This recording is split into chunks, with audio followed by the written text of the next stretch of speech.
How to turn on safe browsing threat protection in Android. So hello guys, in this quick tutorial video I will tell you how you guys can turn on it.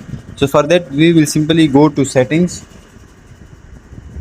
Now here you guys will see Wi-Fi, mobile network, Bluetooth connection sharing, but we will scroll. Here you guys will see security and privacy. So simply click on security and privacy. Now scroll. Here you guys will see more security and privacy. So simply we will click on more security and privacy. After that you guys will scroll. Here in end you guys will see Android safe browsing. So we will simply click on that. Now here you guys will see Android safe browsing. Also when you scroll it will say use live threat detection, the test version of safe browsing with more accurate threat detection. So we will simply enable it.